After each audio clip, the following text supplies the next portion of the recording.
বেগম, প্রতিজ্ঞা ভঙ্গ করে তুমি আবার হিন্দি সিরিয়াল দেখা শুরু করেছো।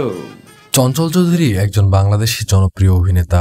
জন্ম পাবনা জেলার সুজানগর উপজেলার নাজিরগঞ্জ ইউনিয়নের কামারহাট গ্রামে। তিনি বিভিন্ন বাদ্যযন্ত্র বাজানো, অভিনয়, গান, ছবি আঁকা সবকিছুতেই সমান পারদর্শী। কোডা, সোডা ও ইউডা কলেজের চারুকলা প্রভাষক হিসেবে কর্মরত রয়েছেন জনপ্রিয় এই অভিনেতা। চঞ্চল চৌধুরী টেলিভিশন ও চলচ্চিত্র দুই মাধ্যমেই অভিনয় করে থাকেন। বাংলা সিনেমা এবং নাটকের সুদীর্ঘ ইতিহাস পর্যালোচনা করলে যদি সেরা অভিনেতাদের তালিকা করা হয় এবং যে নির্ণায়কেই তা পরিমাপ করা হোক না কেন, চঞ্চল চৌধুরী নামটাই সেখানে অবশ্যম্ভাবী। হলিউড অভিনেতাদের বয়সের সঙ্গে তুলনা করলে তো বটেই, বাংলাদেশের প্রেক্ষাপটেও তিনি নিতান্তই একজন তরুণ অভিনয়শিল্পী।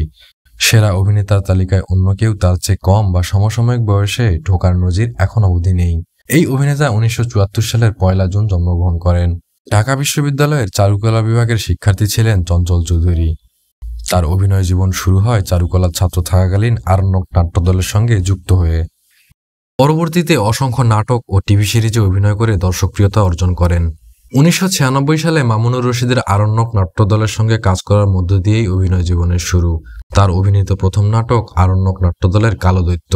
ফরিদুর রহমানের গ্রাস নাটকের মাধ্যমে টেলিভিশন নাটকে কাজ করা শুরু করেন তিনি মোস্তফা ভারবার সারুকির তালপাতার সেপাই নাটক দিয়ে দর্শকের কাছে পরিচিত হয়ে ওঠেন। তারপর থেকেই মঞ্চের পাশাপাশি বিরামহীন কাজ করে যাচ্ছেন টিভি নাটকে। চঞ্চলের বড় পর্দায় অভিষেক হয় 2006 সালে তৌকির আহমেদ পরিচালিত রূপকথার গল্প দিয়ে। 2009 সালে গিয়াসউদ্দিন সেলিম পরিচালিত মনপুরা ছবিতে সোনাই চরিত্রে অভিনয় করেন তিনি। এই ছবিতে অভিনয়ের মাধ্যমে তিনি 34তম জাতীয় চলচ্চিত্র পুরস্কারে ফেরদৌসের সঙ্গে যৌথভাবে শ্রেষ্ঠ অভিনেতার পুরস্কার লাভ করেন। এছাড়া 11তম মেরিল প্রথম আলো পুরস্কারে সেরা অভিনেতা হিসেবে দর্শক জরিপে পুরস্কার লাভ করেন এই অভিনেতা।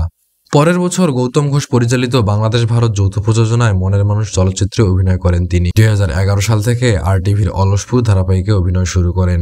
এই ধারাবাহিকে অভিনয়ের জন্য তিনি 2012 ও 2013 সালে টানা 2 বার তারকা জরিপে শ্রেষ্ঠ টিভি অভিনেতা বিভাগে মেরিল প্রথম আলো পুরস্কারের মনোনয়ন লাভ করেন। এছাড়া এই কাজের জন্য 2013 সালে ধারাবাহিক নাটকে শ্রেষ্ঠ কেন্দ্রীয় চরিত্রে অভিনেতা বিভাগে RTV স্টার অ্যাওয়ার্ড লাভ করেন। 2012 সালের নভেম্বর মাস থেকে চ্যানেল আই-9-এর অভিনয় শুরু করেন। এই ধারাবাহিকে অভিনয়ের জন্য তিনি 2014 সালে তারকা জরিপে শ্রেষ্ঠ টিভি অভিনেতা বিভাগে মেরিল প্রথম আলো পুরস্কার মনোনয়ন লাভ করেন। 2013 সালে বাংলাদেশ ও জার্মানির যৌথ প্রযোজনায় মোস্তফা সারওয়ার ফারুকী পরিচালিত টেলিভিশন চলচ্চিত্রে অভিনয় করেন। 2016 সালের অক্টোবরে চঞ্চলকে অমিতাভ রেজা চৌধুরী পরিচালিত আয়নাবাজি চলচ্চিত্রে দেখা যায়। এই ছবিতে তিনি নাম চরিত্র আয়না সহ 6টি চরিত্রে অভিনয় করেন।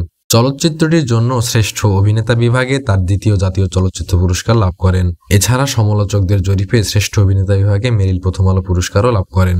2018 সালে হুমায়ুন আহমেদের উপন্যাস দেবী অবলম্বনে নির্মিত একই নামের চলচ্চিত্রে মিসির আলী চরিত্রে অভিনয় করেন, যা ছিল দেখার মতো।